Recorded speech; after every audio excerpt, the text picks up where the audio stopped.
So a lot of you are wondering, do I have an update? Do I have a snake update? Not really, but I mean, we can talk about some things if you want.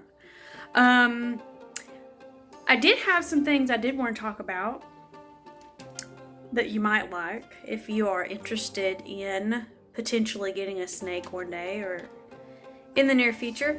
And that is talking about different types of enclosures and the pros and cons. I know that over here at our house, we have some different terrariums, vivariums, tanks, cages, whatever you want to call them. We've got some rack systems we use. We've got some tubs, some single individual tubs we use that are hooked up to thermostats, heat mats, things like that. And then we've also got the traditional terrariums, tanks, vivariums, whatever you want to call them. So I can go through some of that today and talk to you about reasons why I like certain things and why I don't. And that can probably help you in the event that you're conflicted on this and you're like, oh my gosh, should I go the rack route? Should I go the terrarium route? What should I do?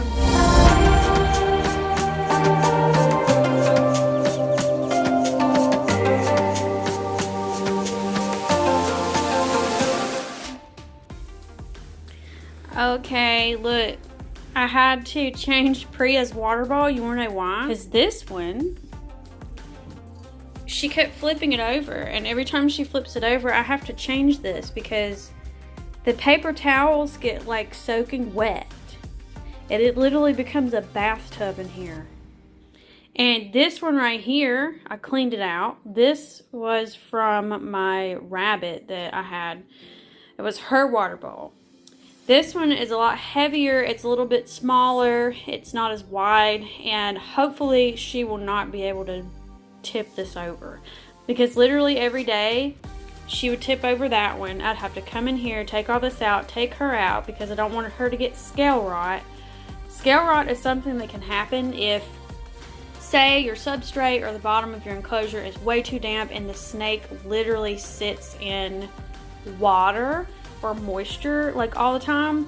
They'll have scale rot. It's really nasty. If you go on Google and you look up images of it, it's bad and it's really unhealthy for your snake. Tons of health problems from it, so we don't want any scale rot. So I've definitely had to make sure every time she's tipped over her bowl that I fix everything in here and make it dry again. So far with this new bowl, she hasn't tipped it over, but it's only been in here for 1 day, so we'll see how long that lasts. But she's a really good girl. She's our biggest girl right now. She's a ball python. I'm sure you've seen her many times. She's the first female ball python that we hope to have some eggs for us. This is like how I carry her. She's such a big noodle. But I'll throw her over my shoulder and then I have to clean her tank out for her tub. Here is in our 5-tub adult rack. Let me see if I can get the dimensions. 41 quart. It has the dimensions right here.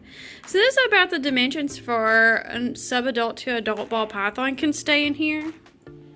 And she's the biggest one we've got. So this is hers at the top. They slide in and out like this. There's no locks on there or anything. They can't push these out. As long as you push them all the way in, they're not going to be able to push them out. There's 5 of them. And you come over here. There's heat tape. This rack was already put together when we bought it. We didn't put it together. But there's heat tape that runs throughout. It's like woven in between so they can have some belly heat back here. So this is like their hot spot. And this over here is their cooler spot.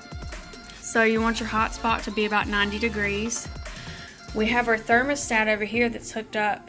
We keep it around 89 because even though we've got this set to 89, when you actually check the temperature in here, it's 90 in there. So that's why we have it set to 89. But you want a thermostat because on any heat source, whether you're using heat tape with a rack or heat mat with a tank or terrarium, you want a thermostat because you want to make sure that that heat mat or that heat source is not getting too hot because it will leave a nasty burn on your snake. but it goes all the way down, as you can see. Now, the functionality of a rack, whether you want to breed or not, is very beneficial because these literally take under 5 minutes to clean out. Whether you want to use paper towels, newspaper, substrate, some of them, the babies, I don't know if we're going to see her. Oh, she's right here. But with a lot of these babies, we use cocoa husk. Just a coconut fiber, chunks of coconut. The tubs keep humidity really well. You don't have to mist in here as often. Let's see, here's another little baby. So the tubs are just so simple. And ball pythons, when it comes to the type of snake they in the wild naturally live in burrows anyway. So they pretty much enjoy staying in one spot and literally only coming out at night in search of prey, which the little babies, since they're in a little bit bigger of an enclosed space, they have these little hides that we made for them out of to-go food containers, so the little babies can feel secure in there. But yeah, I mean, you just put a water dish in here, you give them some substrate, you can put some enrichment in here, you can put some different logs and plants and things like that. But for breeding purposes, a lot of people are very simplistic about their enclosures. They're not really worried too much about having a lot of different things cluttered up in here. I'll show you some of the other individual tubs that we have that actually do have some plants and things in there. And you can do whatever you want. You don't have to do it one way. But I really do like the rack system because, like I said, it's very simple. If you have a larger number of snakes, this tub down here doesn't have anything in it right now. So there's 4 snakes in here out of the 5 tubs, but it's just so simple, streamlined. You know, you got that one thermostat up there controlling all these tubs. The heat source, it's, you know, the cleaning out of the different tubs takes less than 5 minutes. It's, to me, top notch if you're going to keep different snakes and keep a bigger number of snakes. This is what I would call an individual tub setup. I've got a thermostat which is hooked up to a heat mat on the bottom.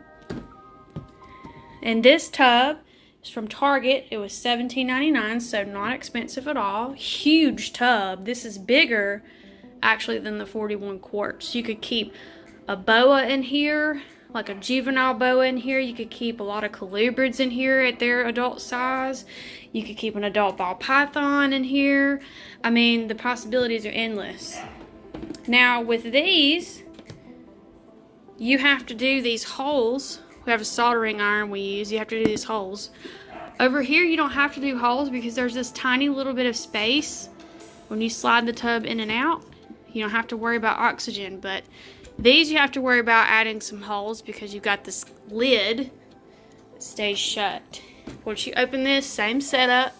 There's a hide back there. That's where her hot spot is. She's got some enrichment, some plants. She's got substrate in here. This is her cool end. This is her water dish. Pretty simplistic way to keep a snake. Like I said, ball pythons are burrowing snakes. They like to just sit in one spot. A lot of people call them pet rocks. If you want to give them things to climb on, that's perfectly fine.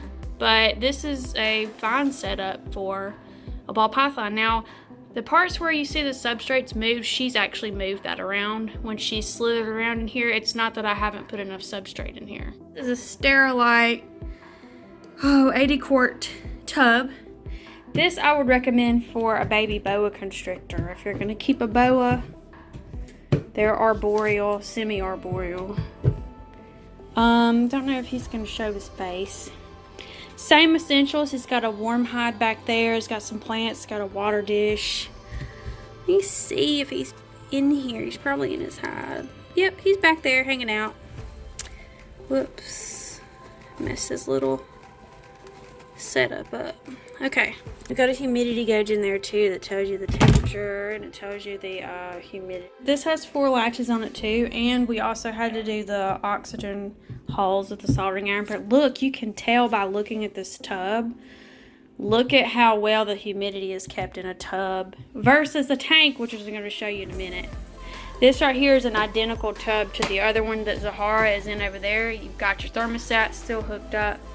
You got a heat pad under the bottom that the thermostat's hooked up to. Same scenario pretty much. He's in there in his hide. He's got his plants in his water dish and his substrate. Pretty simple setup. This one right here has to literally be, when it comes to terrariums, glass tanks, anything like that, my favorite, because, and I'll show you, it's got the front opening doors. And this is ideal for handling snakes because you can reach in from the side and get your snake out versus reaching in from the top. A lot of times when you reach in from the top, that can scare them and it can make them think you're a predator swooping down to get them. So when you have these doors, these nice doors that open from the side, you can easily just come in here and get them. And obviously in Lucian's tank, there's tons of enrichment. There's the cool hide over there. There's another log. Got the water dish in the corner. You've got another log right here, some plants. Here's another hide up here. This is his warm hide that he is currently in right now, and we put a paper towel underneath where he's going to be at so that his body isn't just directly touching like really hot glass or anything. And we've got some more plants over here. And the only con to these when it comes to having a glass tank or glass terrarium is you have to do a better job of holding in the humidity because they come with these screen tops.